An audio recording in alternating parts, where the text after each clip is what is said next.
নির্বাচন তো একটা বাংলাদেশের সবসময় এটা উৎসবের মতো বিষয়। এটা উৎসবের ভেতর দিয়ে যেটা হয় যে সবাই তাদের পছন্দের মানুষ অথবা পছন্দের নেতা নির্বাচন করে, কিন্তু অভিনেতাদের ক্ষেত্রে অ্যাক্টের সিকিউরিটির একসময় ইলেকশন ছিল না, সিলেকশন ছিল, কিন্তু পরবর্তীতে যখন এর কলেবর বৃদ্ধি পায়, লোকসংখ্যা বৃদ্ধি পায়, তখন ইলেকশনের দিকে যায় আর কি।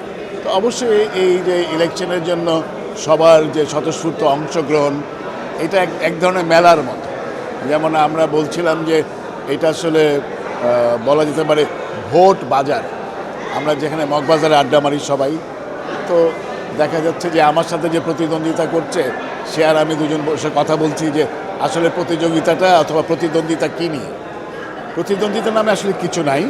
এটা মূলত হচ্ছে আমরা একটা ছাতার নিচে সবাই একত্রিত হয়ে শিল্পীদের, বিশেষ করে অভিনয় শিল্পীদের যে ন্যায্য দাবি আছে এবং পাশাপাশি স্বীকৃতি, রাষ্ট্রীয়ভাবে স্বীকৃতি এবং সামাজিক মর্যাদা যাতে অক্ষুণ্ণ থাকে, রক্ষা পায় এবং বৃদ্ধি পায়, এই চেষ্টা করা হচ্ছে এই ইলেকশনের যারা নির্বাচিত হবেন তাদের প্রধান কাজ। একটা হচ্ছে অভিজ্ঞতা, মানে আপনি যেটাকে তারকা বলছেন, আমার কাছে তার চেয়ে বেশি ইম্পর্ট্যান্ট হচ্ছে সাংগঠনিক দক্ষতা। সাংগঠনিক দক্ষতার ক্ষেত্রে একটু খামতি আছে এবং অপেক্ষাকৃত নবীনরা এবার ইলেকশন করছে।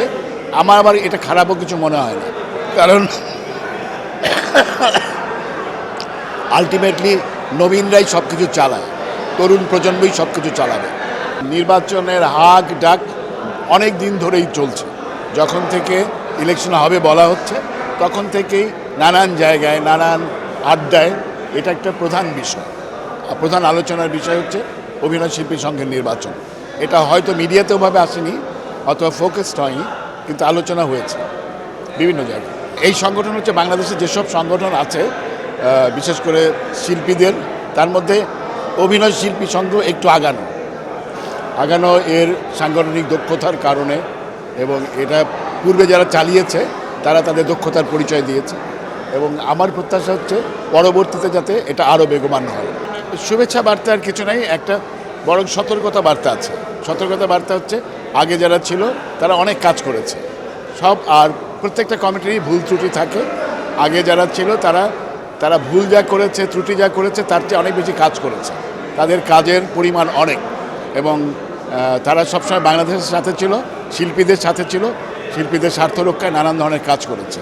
যার জন্য এটা একটা চ্যালেঞ্জ, নতুন যারা আসবে তারা যাতে আরও ভালোভাবে কাজ করতে পারে।